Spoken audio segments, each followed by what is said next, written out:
vino a salvar lo que se había perdido. Cristo el Salvador. Vivir en los cielos será lindo y agradable, hermanos. Ya no habrá más dolor, más enfermedad, más necesidad. Ya no habrá que levantarse temprano y ir al trabajo, algunos a la escuela, ni batallar a veces con lo que batallamos el diario vivir, ¿verdad? En el hogar, en el trabajo, el tráfico, la iglesia y todos los problemas y pruebas que tenemos. Pero mientras pase eso, vivamos en este mundo, tenemos que vivir de manera humilde, no como los discípulos. Cristo le acaba de decir en el capítulo anterior: voy a ser llevado por los ancianos y sacerdotes a Jerusalén y me van a matar. ¿Y ellos en qué están pensando? ¿Quién es el más importante? ¿Quién es el mayor? ¿Quién es el más inteligente? ¿Quién es el que va a ocupar un mejor rango? No nos importa que vayas a sufrir. Nuevamente, siendo egoístas, Dios nos pide también que mientras eso suceda, nos dediquemos y nos ocupemos buscando ovejas perdidas como el hombre que se le pierde una. Y también que parte de nuestra vida es el perdonar las ofensas de las personas que nos rodean, nuestros familiares, amigos, parientes. A veces nos ofenden, tenemos que aprender a perdonar, porque a veces lo que hacemos es guardar rencor. Es que me dijo, es que me hizo, es que dijo, es que su actitud. Hay diferentes necesidades en nuestra vida. No somos humildes, y en lugar de ser humildes somos soberbios. Seguimos como los discípulos buscando ser importante. La necesidad más grande del ser humano no es la física, no es el alimento. La más grande es el sentido de ser importante. Y todos buscamos procurarla y la buscamos satisfacer de diferentes maneras. No salimos a buscar las ovejas perdidas, es una tarea que Dios nos ha dado, así como cuando eres alumno te dejaban tarea de matemáticas, ¿se acuerdan? Unas 10 sumas, 10 restas, o te dejaban leer, transcribir, o hacer planes. ¿A alguien les tocó hacer planes en la escuela? ¿No? Debo llevar mi regla, debo llevar mi calculadora, debo llevar mi mochila, debo llevar mi libro. Debo de hacer la tarea. Debo hacer la tarea. Bueno, esa es la tarea, buscar las ovejas perdidas. Y una de las cosas con las que más batalla la iglesia y el cristiano es con buscar, dedicar un tiempo, porque somos egoístas, pues, a mi tiempo, mi dinero, mi vida, y si la puedes dedicar a tu trabajo, se la puedes dedicar a tu hogar, pero cuesta mucho salir a buscar a las ovejas perdidas. Vamos a luchar con eso. Y a perdonar las ofensas de las personas, nos cuesta mucho perdonar, y si perdonamos, solemos, pero ¿te acuerdas? ¿No? Sacas, hace 20 años pasó esto, hace 30 años pasó esto, siendo que debíamos de olvidar. Jesús reprendió a sus discípulos por su orgullo y deseo de grandeza mundana, y les enseñó 3 cosas esenciales: la unidad y armonía entre el pueblo de Dios por medio de la humildad, el buscar a otras personas y el perdonar. La humildad, el buscar a otras personas y el aprender a perdonar.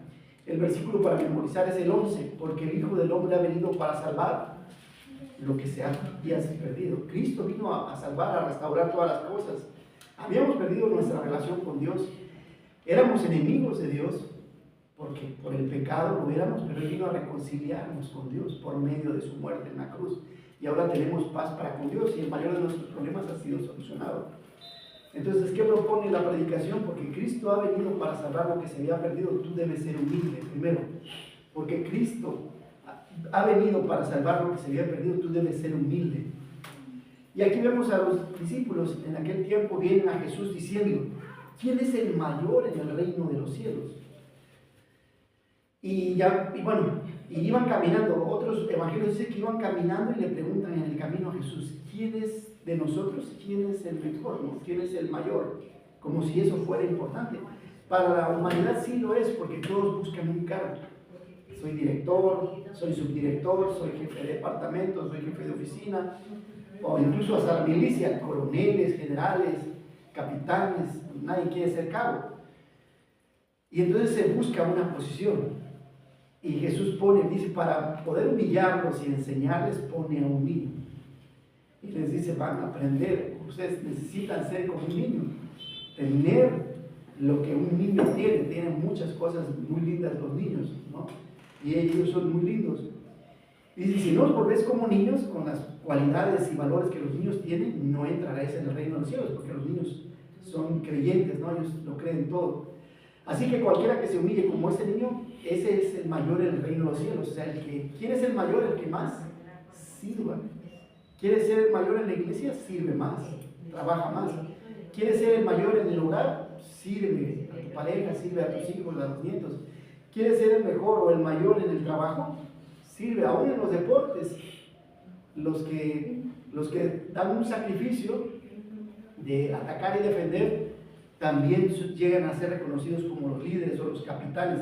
¿A quiénes les ponen la banda de capitán? A esos, los que se entregan, son los más esforzados, los que corren todo el tiempo, los que van y cuidan a los demás, y aunque no es su responsabilidad, están pendientes de los demás y están asesorando y cuidando que los demás hagan las cosas bien. A eso se refiere, el servicio hacia los demás.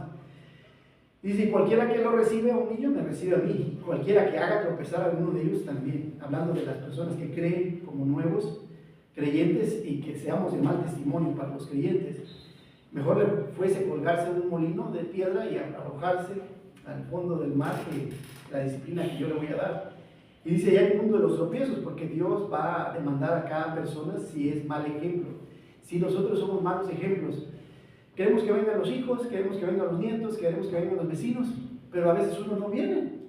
Y entonces dice, por eso dice, cualquiera que haga tropezar a uno de esos pequeños creyentes en mí, mejor me fuera a aventarse, porque a veces queremos que la familia venga, pero tú no vienes y predicamos con él el ejemplo. Y dices, ve a la iglesia, pues tampoco te ven, entonces dices, pues tampoco quieren venir, ¿verdad? Entonces, cuidado con ser una piedra de tropiezo para los demás. Por lo tanto, si tu mano o tu pie te es ocasión de caer, córtalo, ¿no? Si tu ojo, quítalo y es mejor entrar. No quiere decir que sea literal. Hay quienes quieren interpretar esto literalmente. Llegaron a ver algunas sectas a través de los siglos que se cortaban la mano porque les gustaba robar, o porque les gustaba ver a una mujer, se quitaban un ojo. Imagínate, si fuera así, todos anduviéramos tuertos, mancos, porque todos somos pecadores. No hay nadie aquí que pueda decir que no luche con un pecado, con diferentes pecados. Lo dice de manera simbólica, lo dice, o sea, haz lo que tengas necesario. Si tu debilidad es el dinero, procura estar contento con lo que tienes. Tu debilidad es el adulterio, procura tener contentamiento con tu pareja. Si tu debilidad es el matar, el hablar mal de otras personas, el de chismear, es lo que pasó aquí, que los siervos que vamos a ver más adelante, que a un siervo le perdonan la deuda y después que le perdonaron 10,000 talentos, millones de pesos, ves que le llevan 100 denarios, una nada, los mete a la cárcel. Los consiervos, dice que son chismosos, fueron y le dijeron al patrón. Bueno, el tener cuidado, porque también eso de hablar mal de las personas es algo que Dios va a demandar de nosotros, ¿no? Entonces, si eso te hace ocasión de caer, sácalo y échalo de ti. Reconoce, identifica el pecado que domina tu vida y trabájalo, ¿no? Cada uno de nosotros, ¿no? Esa es la madurez que cada uno debe procurar y buscar. En el camino habían estado disputando entre sí, ¿quién es el mayor? Entonces él se sentó y llamó a los 12, ya ven, siéntense, y les dijo, si alguno quiere ser el primero, será el postrero de todos y el servidor de todos. Si alguien quiere ser el más importante en la iglesia, ¿qué tiene que hacer? Servir. Y en el hogar, en la pareja, ¿quién es el más importante? ¿El esposo o la esposa? El que más sirve. ¿Están de acuerdo? Y entre los padres y los hijos, ¿quién es el más importante?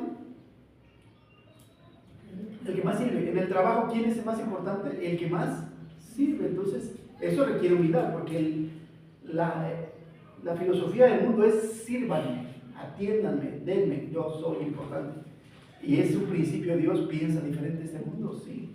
Porque Él vino para servir y no para ser servido, y dar su vida en rescate de todos los que creen, en rescate de muchos. Podemos preguntarnos, ¿quién es el mayor en la iglesia? El que más sirve. Servir tiene que ver con el tiempo. ¿Cuántas horas le dedicas al servicio de la iglesia? Y ahora, sí, yo entiendo que hay barrer, trapear, el desayuno es una forma de servir. Vamos, adelante, y los sigo animando a que lo sigan haciendo, porque es una forma en que tú sirves a la iglesia y demuestras humildad delante de Dios. Pero también asistir a los cultos es una forma de servir a los demás, porque imagínense que viniera y no hubiera nadie.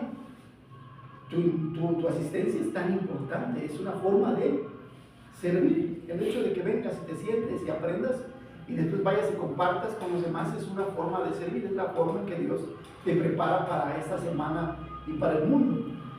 La iglesia tiene diferentes necesidades: abrir, cerrar, limpiar, impermeabilizar, pintar, arreglar los baños y bueno, muchas cosas. Visitar a los hermanos, animarlos, hacer una llamadita, invitar a otras personas a la iglesia para que tengan un encuentro personal con Cristo. Y él dice, sirviéndonos los unos, es una forma en cómo nos servimos. Significa que debes estar orando por la iglesia. Y eso sería la pregunta, ¿cuántas horas dedicas a la oración por la iglesia? Significa que debes estar ayunando por la iglesia.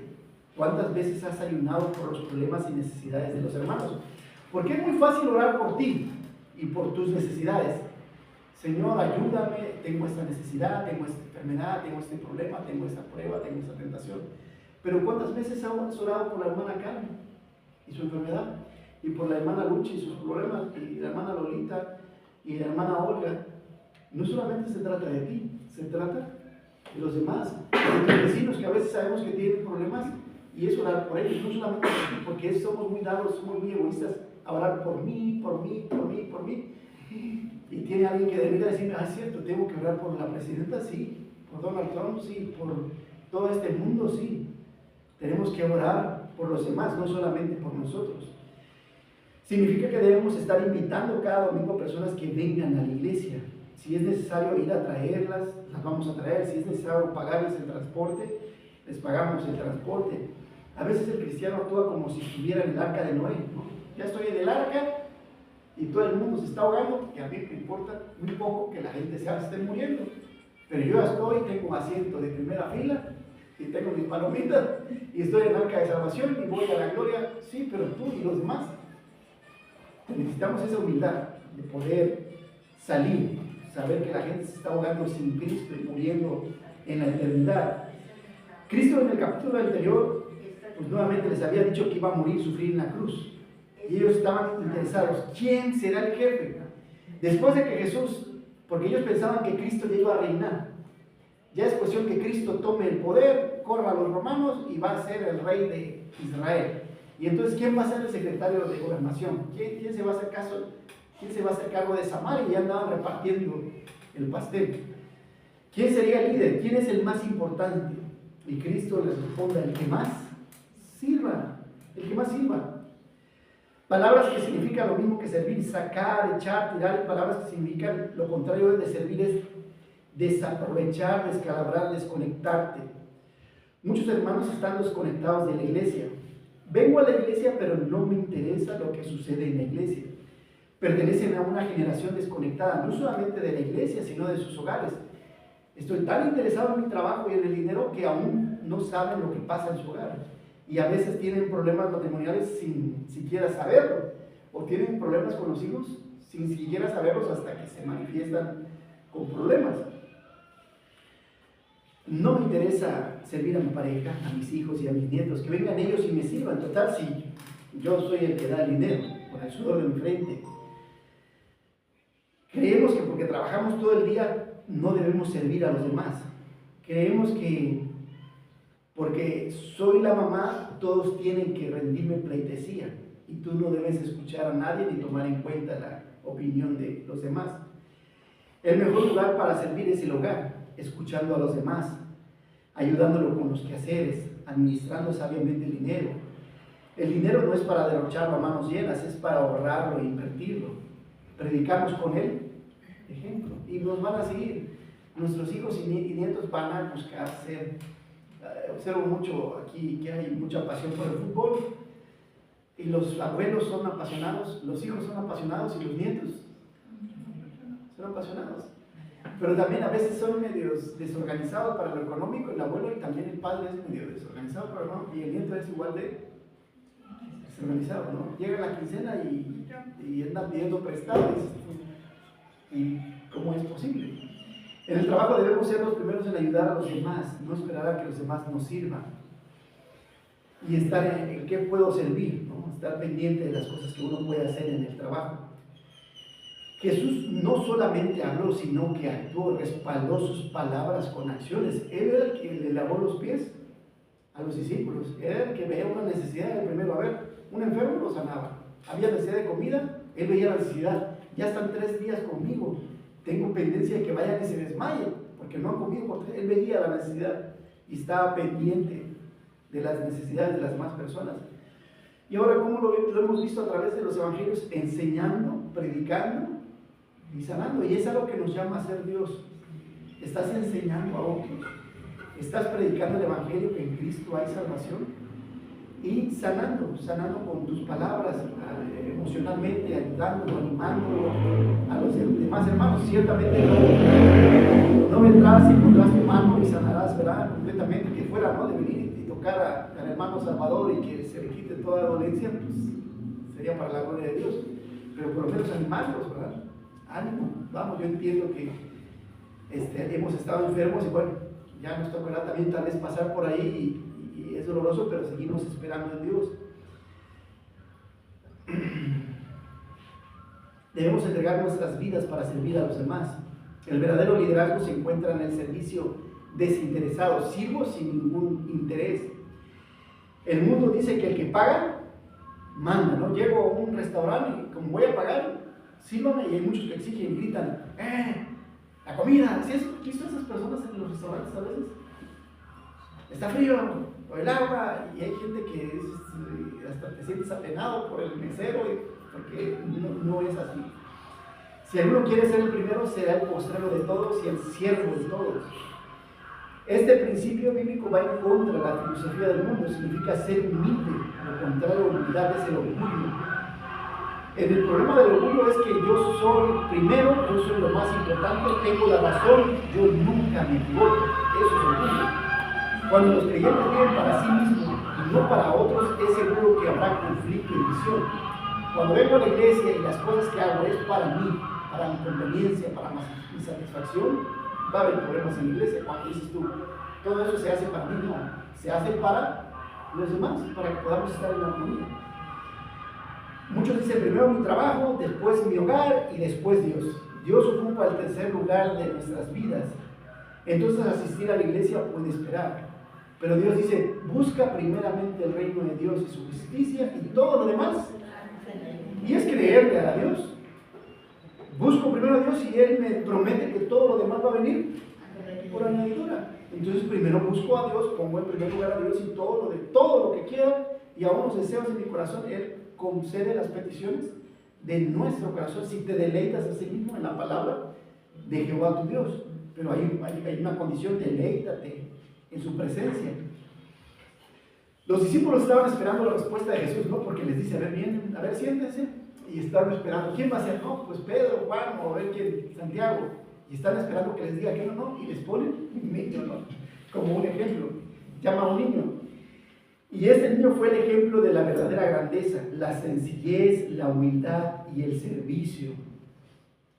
La verdadera humildad está en conocerse a sí mismo, conoce tus fortalezas y debilidades.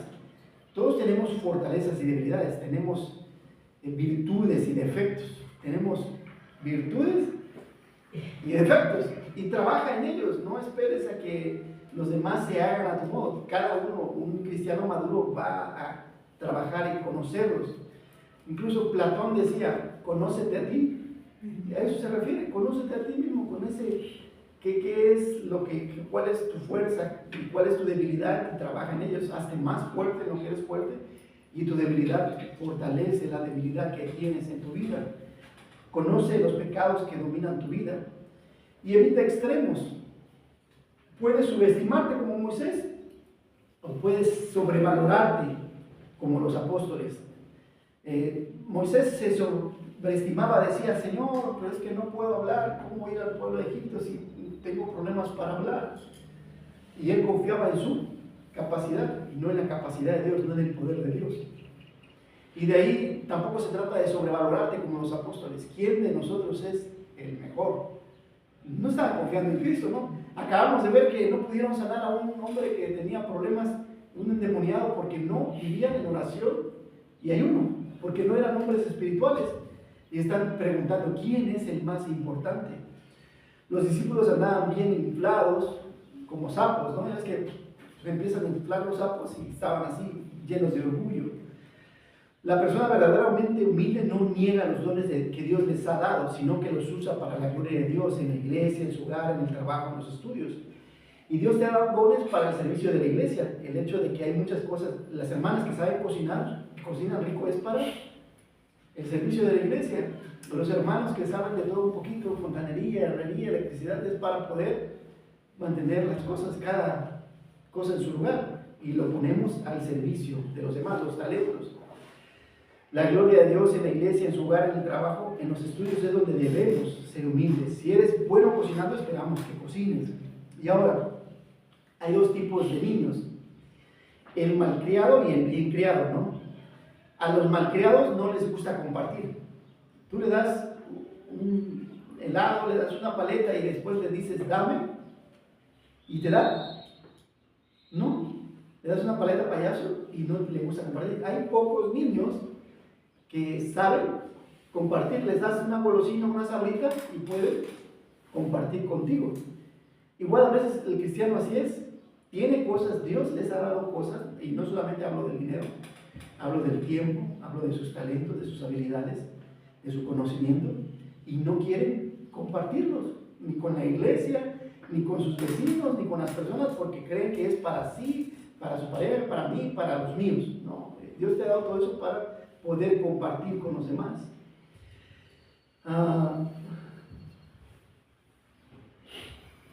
Por naturaleza todos somos egoístas, queremos ser celebridades en lugar de ser siervos, queremos que llegar a un lugar y reconozcan nuestra presencia. Los discípulos querían saber quién era el mayor en el reino, pero Jesús les advirtió que sin la humildad no entrarían al reino de los cielos, porque eso significa reconocer, acabamos de cantar, sin Cristo no tengo nada, sin Cristo no hay salvación, sin Cristo voy por la vida como un barco sin timón, pues sin Cristo mi alma está muerta. A Cristo, o sea, la humildad es reconocer que yo soy pecador, y eso pregúntale al mundo, ¿pecado qué es eso? Sí, Dios dice que hemos pecado y hemos violado una ley, y la paga del pecado es muerte y hemos de pagar con nuestra muerte. Y la única forma es por medio de la gracia que Cristo nos da, por medio de su muerte en la cruz, y que nos concede ese favor de morir por nuestros pecados. Esa humildad, no, sin esa humildad la gente no entrará al reino de los cielos. Humildad es reconocer que Dios es quien ha puesto las reglas para entrar en el reino de los cielos. La verdadera humildad hace que uno piense en los demás antes que en uno mismo. Y por eso Dios nos hace responsable de nuestras acciones, palabras y pensamientos delante de los demás. Por eso dice, y cualquiera que haga tropezar a uno de estos pequeñitos que cree en mí, mejor le fuera ponerse una piedra y lanzarse. Entonces, tengamos cuidado con el ejemplo que damos a los nuevos. Le decimos a las demás personas que vengan a la iglesia y nosotros no venimos. La primera verdad nos lleva a la segunda verdad. Porque Cristo vino para salvar lo que se había perdido, tú debes buscar a otras personas. Porque Cristo ha venido para salvar lo que se había perdido, tú debes buscar a otras personas. Primero es la humildad y segundo es buscar a otras personas. Y lo vemos en la parábola de la oveja perdida. Cuando vemos los niños, la humildad de los niños es de que los niños tienen dos grandes virtudes y dos grandes defectos. Las dos grandes virtudes de los niños es que son muy crédulos. Todo lo creen, ¿verdad? Si tú le dices algo, él lo cree. Pero también son muy dependientes de sus padres. Ellos no pueden cruzar ni siquiera la calle porque esperan que papá los lleve, bañarse, hacerse su comida, hacer las tareas porque dependen de los padres. Dios espera que nosotros dependamos de Él, que en todas las áreas de nuestra vida dependamos de Él. En el hogar dependo de Dios como un niño, en mi trabajo depende de Dios como un niño, en la iglesia dependo de Dios como un niño. Señor, ayúdame, porque soy un hombre lleno de defectos, para poder hacer las cosas que te agradan. Y creerle a la palabra de Dios. Tengo problemas, tengo necesidades, tengo enfermedades, y Dios me dice que hay consuelo en su palabra, y no le creo. El niño lo cree todo, y Dios quiere que seamos como niños creyendo a su palabra. Refúgiate en su palabra, crea su palabra y vive esperanzado en sus palabras como el niño. Y ahora los niños tienen dos grandes defectos. Emocionalmente ellos no son estables, pues o sea, son de los que se pueden poner a llorar porque no le compraste una sabrita, o porque no le compraste algo en la tienda, o que no quiere bañarse, o que no quiere ir a la escuela. Emocionalmente son inestables. El otro defecto es que no saben juzgar, ¿no? Su entendimiento no saben discernir qué es lo mejor, o sea, qué debo comer, frutas y verduras y carne y proteína, o debo comer una pizza, porque si ellos quisieran comer pizza, hamburguesa, helado, tacos todos los días, pero ellos no tienen un entendimiento. Y a veces el cristiano es igual, como niño. Nuestro entendimiento de la palabra de Dios anda en el piso porque no entendemos. Dios hace muchas cosas en nuestras vidas y tienes que entender. Dice que al que por el uso de la palabra de Dios tiene, por el uso del entendimiento bien ejercitado, sabiendo lo bueno y lo malo que acontece en tu vida. Sabes por qué está pasando esto en tu vida. Y así como que nos quedamos con caras de interrogación. ¿Por qué? Porque no tienes un entendimiento. Necesitas conocer, y eso viene por medio de la palabra de Dios, por pasar tiempo, horas diariamente en la palabra de Dios. No es algo que vas y compras en el Oxxo. No lo puedes comprar con dinero. La sabiduría que Dios te da no se compra, la puedes pedir, pero viene de su palabra, no viene del internet, no viene del celular, no viene de ninguna otra cosa que no sea Dios. Necesitamos desarrollar el entendimiento. Es un defecto en los niños, pero también en los discípulos y en nosotros. Y emocionalmente a veces también vivimos por las emociones. Hay cosas que sacan nuestras emociones y Dios quiere que dependamos de Él, que no seamos como niños, que pasa algo en nuestra vida y empezamos como si Dios no tuviese el control de nuestras vidas. Entonces debemos, y es normal, entiendo, somos seres humanos y nos equivocamos, pero Dios quiere que aprendamos. Por eso, ser humilde como un niño, aprende de que Él lo cree todo y depende de su Padre, y no ser guiado por las emociones y el tener el entendimiento bien desarrollado. Por eso después nos lleva a la parábola de la oveja perdida. Mirad que no menosprecies a uno de estos pequeños, y está hablando de los niños nuevamente. El tener cuidado de los creyentes nuevos, también habla simbólicamente, ¿no? Habla de los niños, pero también del creyente nuevo, de que somos ejemplos. Porque digo que aún los ángeles se sientan en los cielos y ven el rostro del Padre. Aún los ángeles rodean a Dios y están viendo qué es lo que Dios quiere, y están prestos para hacer la voluntad de Dios. Y así deberíamos estar nosotros. ¿Qué es en su palabra? ¿Qué es lo que tú quieres que haga? Y estar presto. Ama a tu pareja, ama a tu esposo, ama a tus hijos, disciplínalos, ven a la iglesia, comparte el evangelio y estar presto como los ángeles que están contemplando el rostro de Dios y dispuestos a hacer la voluntad de Dios y a dar su vida, ¿no? por Él, y que han sido algunos de ellos creados para un servicio y después desaparecen porque Dios los ha creado con un propósito. Y ahora la razón es porque el Hijo del Hombre ha venido para salvar a todos los pequeñitos, a todas las personas en el mundo que hay, para que puedan conocer y ser parte del redil de Dios, porque Cristo es el buen pastor, y el buen pastor da su vida por las ovejas, y Él ha dado su vida por las ovejas, y espera que nosotros también demos parte de nuestra vida para que estas personas vengan y conozcan a Cristo. Y pone un ejemplo de Jesús. ¿Qué os parece si 100 ovejas, y tiene 100 ovejas, y 100 se descarría una de ellas, ¿no? Se pierde, deja las 99 y va por la que anda allá en los montes, allá arriba en el cerro de la Siria, a buscar la que se había descarriado, ¿sí? La que se había perdido. Va y deja las 99 y vamos a buscar. Esa es la invitación. Aquí ya están los que están en el arca de la salvación, aquí ya están los que están en el redil del buen pastor, pero allá Dios tiene algunas ovejas descarriadas que quiere que traigamos. Y pueden ser nuestros hijos, pueden ser nuestros nietos, pueden ser vecinos, compañeros de trabajo, amigos, amigas, extraños. Y Dios quiere que dediquemos una parte del tiempo y de la vida para poder hacer esto y traer a otros, buscándolas. ¿Significa invertir tiempo, dinero y esfuerzo? Sí, que es donde a veces nos duele un poco más. Y dice, y la encuentra, dice, y si acontece que la encuentra, de cierto os digo que se regocija más por ella que por las 99 que no se descarriaron. Porque ya nosotros, hay algunos hermanos maduros, gracias a Dios, que son puntuales, que vienen a la iglesia y que ya no es necesario estarles diciendo, oren hermanos, lean su Biblia, ayudan. ¿Por qué? Lo hacen. Han llegado a alcanzar madurez y han disfrutado de la presencia de Dios y la vida la ven de una manera muy diferente. Dice, así no es la voluntad de vuestro Padre que está en los cielos que se pierda uno de estos pequeños. Dios quiere que todos procedan al arrepentimiento. Dios ama a toda la humanidad y la invitación es genuina. No es para algunos, la invitación es para todos. Venid a mí los que estén cansados y cargados y yo os haré descansar. La invitación Dios se la hace a las 8.000 millones de personas que hay en el mundo. Sabemos que no todos escucharán, pero la invitación es genuina. Dios invita a todos a venir. Entonces debemos buscar intencionalmente, debemos procurar tocar puertas, hablarle a otras personas del Evangelio. Para atraer personas a la iglesia se requiere una combinación: hospitalidad, invitaciones personales y eventos sociales importantes. Hospitalidad auténtica, bueno, tenemos el desayuno, es una parte de la hospitalidad, también son para los cristianos maduros. ¿Ustedes creen que todas las iglesias hacen lo que nosotros hacemos después del culto? ¿Quedarse a desayunar? No todas, algunas.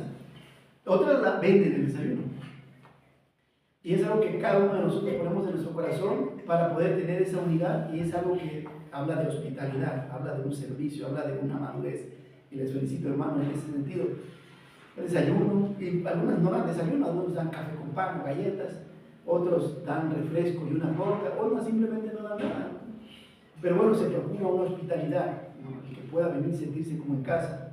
Invitaciones personales. ¿A cuántas personas has invitado a la iglesia este año?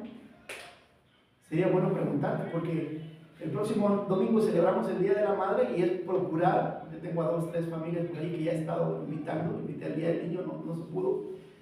Doña Marta, una señora como de 70 años, y su hijo Gerardo de 20 años que tiene problemas de Down. Y pues ir a traerlos, y está por contestarme mañana. Pero siempre procurando invitar, ¿no? Han venido muchas personas, no todas se van a quedar, pero siempre procurando estar invitando a personas a diferentes eventos sociales, ¿no? Hemos tenido el Día del Niño, el día del pasado, el Día de la Madre, el Día del Padre. Ahora, ¿qué es lo importante? Celebrar el Día de la Madre no es lo más importante. Es importante, hermanas, felicidades, Dios les ha dado hijos. Pero lo más importante es invitar para que conozcan a Cristo. Es lo más importante. Ya después el jolgorio, ¿no? Y la fiesta y todo lo demás. Pero primero es la invitar a personas, aprovechar esta oportunidad para poder traer a personas que conozcan al Señor. La parábola de la oveja perdida es interpretada generalmente como una representación del amor de Dios buscando a toda la humanidad. Dios ama a todos, porque de tal manera amó Dios al mundo que ha dado para que todo aquel que en él cree no se pierda, más Dios ama a la humanidad, la sigue alimentando, le sigue haciendo que llueva, que haga sol, que haga frío, que salga de la tierra frutos para que puedan comer los animales y poder disfrutar de la vida. Dios ama a la humanidad y hace que estén los tiempos a través de los tiempos. Tradicionalmente la oveja descarriada simboliza al pecador o a la persona que no conoce a Dios, al inconverso, que se ha extraviado y va camino al infierno. Ahora, esa gente, ¿qué es lo que le pasa a una oveja? ¿Qué pasa si la dejas allá en la montaña? Se pierde, hay osos. Aquí hay osos, ¿verdad? Allá por mi tierra hay leones, hay jaguares, hay pumas. ¿Y qué le hacen esos animales? Satanás anda como león rugiente buscando a quién. Satanás quiere comerse a toda esa gente. El mundo mismo quiere perderlos. Ahora, Dios quiere que nosotros vayamos por esas ovejas perdidas, por el inconverso, pero también se puede interpretar como el hermano descarriado, que ha sido seducido por este mundo, por el amor al dinero, por el amor al trabajo, por el amor a los estudios, poniendo primero a la familia antes que a Dios, poniendo sus propias metas antes que las metas de Dios. Nos puede pasar, tengamos cuidado porque el mundo es muy sutil, Satanás y la carne, nuestra carne nada más le das un poquito y agarra camino. La oveja representa a quien necesita a Dios, ya sea alguien que nunca ha creído o un creyente que se ha alejado por algún tiempo. El mensaje central es la búsqueda activa del pastor, que es Jesús, para encontrar y salvar la oveja. Y ahora, el pastor nos ha encomendado esa tarea. No nada más crean que es el trabajo del pastor, que lo haga el pastor Julio y que vaya a dedicar el trabajo solo. El trabajo es para todos, no solamente para mí, ¿no? Porque las puertas y los alcances que tú tienes ahí en la colonia que cada uno de ustedes vive, con los vecinos, los compañeros de trabajo, los compañeros de escuela, solamente ustedes pueden alcanzar. Yo no tengo acceso a eso, mis accesos son otros.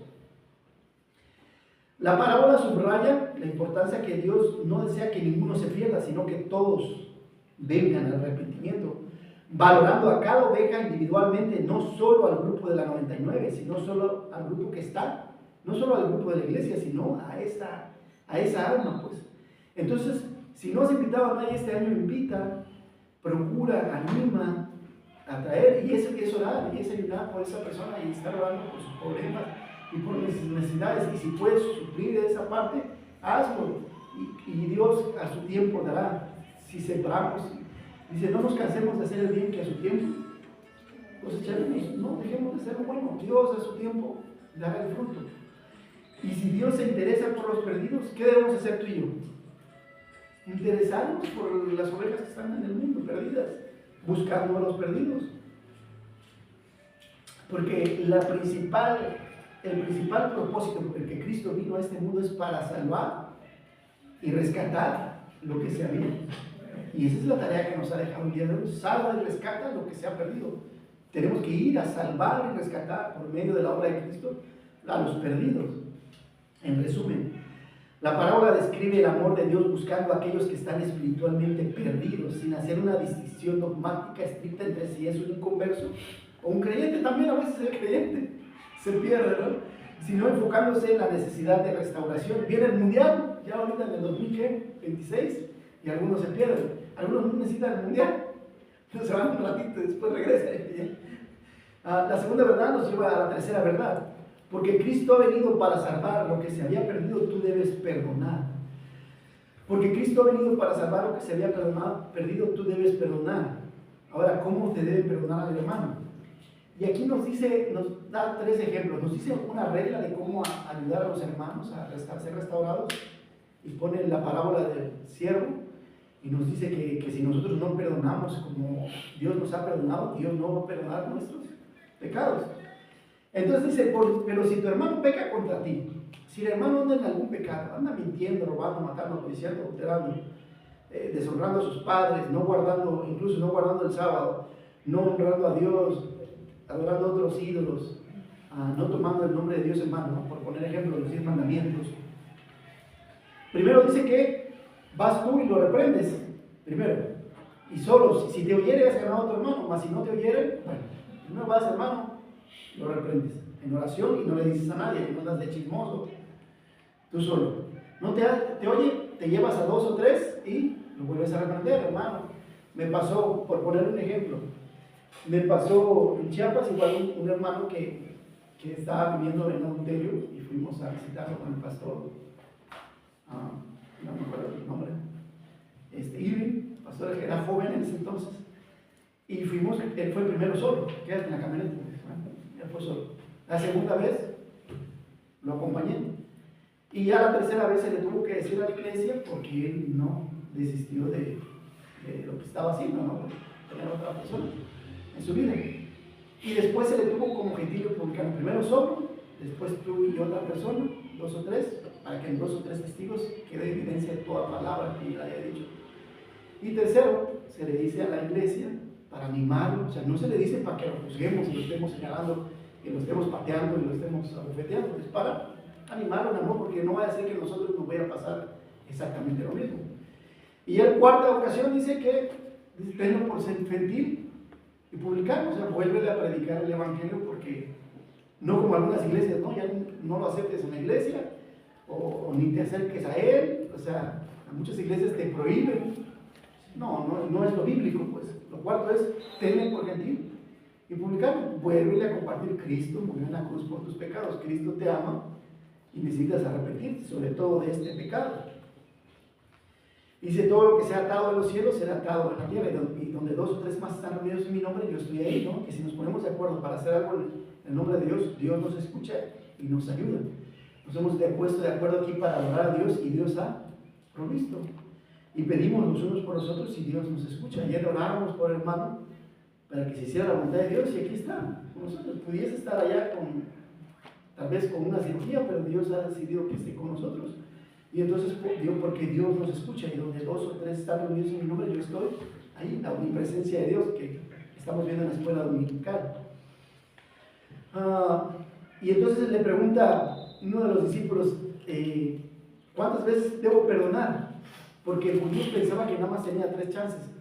El sabático piensa eso, porque viene de un Talmud judío.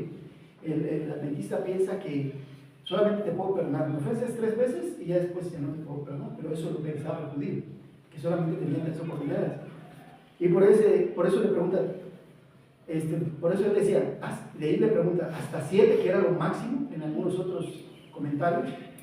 Dice, no, hasta 70 veces. O sea, todo el tiempo que tengas que ver, si tu pareja te ofende, la perdonas. Si tus hijos te ofenden, perdonas. Si el hermano te ofende, perdonamos. Porque dice, y entonces pone el ejemplo de los siervos, de la parábola del siervo. Había un siervo que debía 10,000 talentos, muchos millones de talentos para ver, vénganlo a él, a su mujer, a sus hijos, y que pague lo que debe. Dice, no, yo te lo voy a pagar. Pero cuando él empezó a llorar y le imploró clemencia, tuvo misericordia y dice, te perdono a él. Se va a su casa, había otro que le debía 100 denarios, imagínate, 10,000 talentos, y 100 denarios no es lo mismo, el talento y el denario no. Una millonada y denarios son algunos salarios mínimos. Y le daba algunos salarios mínimos y agarra y dice que lo maltrata, lo golpea y lo manda a la cárcel. Y no lo perdona. Y dice que Dios dice que cuando se metiera, ¿no? Los conciervos van, los chismos van y le dicen al amo, y le dice, oye, mira lo que tú le perdonaste tantas deudas y él no ha podido perdonar. Y dice que es lo mismo con nosotros. Dios ha perdonado todos nuestros pecados, pasados, presentes y futuros, de palabra, pensamiento, hecho y omisión. Y tú a veces nos cuesta perdonar. Mi papá me ofendió, y sí, es resentido por algo que tu papá hizo hace 50 años. Estás resentido con tu jefe, estás resentido con algún maestro, con uno de tus hijos, con algún hermano en la iglesia que te dijo algo, porque a veces también cuando alguien viene y nos dice nuestras verdades, nos incomoda. Y entonces nos resentimos, dices, pero si Dios te ha perdonado todos tus pecados, ¿por qué no puedes perdonar algo que alguien te dijo o te hizo? O tuvo una actitud no amable para contigo. Entonces Dios nos pide que aprendamos a perdonar. El perdón de Dios es infinito.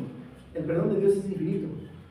Los 10,000 talentos representan nuestra deuda espiritual ante Dios por nuestros pecados, la cual no podemos pagar por nosotros mismos. Y ese es un problema que la gente no alcanza a ver. Oye, tú tienes un problema muy grande que es tu pecado. ¿Qué vas a hacer? Y ese pecado te condena y te lleva al infierno. Y la gente no piensa en eso, está ocupado en la escuela, está ocupado en el trabajo, en el hogar, y en el ir y venir todos los días y en el ajetreo. Pero tienes un grande problema, que el pecado te señala tu culpa, y tienes que señalamiento de sangre, no hay perdón de pecado. Entonces, Dios ha perdonado nuestros pecados en Cristo si nos arrepentimos primero y creemos en Él. La exigencia de perdonar. Jesús concluye que Dios nos tratará de la misma manera si no perdonamos de corazón a nuestros hermanos. Y entonces ahorita sería bueno pensar, ¿hay alguna ofensa que yo no he perdonado? ¿Hay algo en mi corazón que tengo algo contra mi hermano? Sería bueno perdonarlo. Contra mi pareja, algún miembro de la familia, contra algún compañero de trabajo, porque solemos echar culpa y sería bueno perdonar. Si Dios nos ha perdonado una deuda infinita, nosotros debemos ser capaces de perdonar las faltas de los hermanos que son menores, que cometen contra nosotros. Y ahora, ¿qué es el perdón? Es una decisión voluntaria y consciente de liberar sentimientos negativos como el rencor, porque eso te va a hacer daño a la larga, la ira o el deseo de venganza hacia quienes nos han ofendido. Es un proceso emocional, psicológico, es algo interno en el corazón y de la mente, de los pensamientos y sentimientos, que busca la paz interior, permitiendo soltar la carga del pasado. Ahora, ¿cómo perdonar? Primero, reconocer el dolor, reconocer e identificar qué es lo que me está causando ese dolor. Y acepta la ira, la tristeza, la decepción, sin reprimirlas, y perdona, y entrégalo en las manos de Dios. Segundo, decide perdonar. El perdón es una elección consciente, no un sentimiento espontáneo, no es algo que vas a sentir, es algo que tú decides. Yo perdono. Perdono a mi pareja que me fue infiel. Perdono a alguien que traicionó mi amistad y habló mal de mí y habla mal de mí. Decides perdonar. Debes sentir empatía en la medida de lo posible. O sea, ¿por qué lo hizo? Tratar de entender la perspectiva, su inseguridad, su ignorancia, la limitación de la otra persona que la lleva a actuar así, tal vez su forma, su hábito, tal vez sus padres, sus abuelos así lo formaron y es su naturaleza. Entonces, tratar de entender que la gente es maleducada. Liberarte del papel de víctima, ¿no?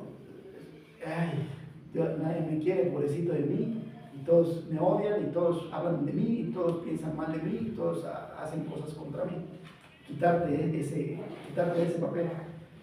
Y aprende sobre el evento, o sea, reaprende. A veces van a haber problemas que van a estar surgiendo una y otra vez, conflictos que van a estar surgiendo otra vez, y tienes que aprender cómo trabajarlos, sobre todo en la pareja, que a veces empieza son fricciones que hay en la pareja, y tienes que aprender a lidiar con eso, para no ir acumulando amargura. ¿Por qué perdonar? Porque entonces Dios perdonará nuestros pecados, porque si no, Él no perdonará nuestros pecados. Hay en una infidelidad en el matrimonio, por poner un ejemplo, es dolorosa, pero hay quienes deciden no perdonar y el día de hoy están divorciados, ¿no? Si han sabido de algún familiar, amigo que supo que su pareja es infiel, pues no pudo perdonar el día de hoy, porque no pudo perdonar, debiendo perdonar. ¿Debería perdonar o no debería perdonar? Debe perdonar, aunque bíblicamente puede tener la opción de no hacerlo, pero Dios pide que perdonemos, que usemos de misericordia, como cuando Dios dice, cuando pone al pueblo de Israel, el pueblo ha sido adúltero y se ha ido tras otros dioses, y en lugar de confiar en mí, confía en su dinero, sus relaciones, su trabajo, otras cosas, que en mí no estamos libres tampoco nosotros de ser infieles con Dios. Dios nos invita a perdonar y seguir adelante como Él nos ha perdonado nuestros pecados, sanar el dolor interno y liberar el resentimiento, evaluar la posibilidad de reconstruir la relación con mayor honestidad y compromiso. Ahora, ya terminé, gracias por el servicio.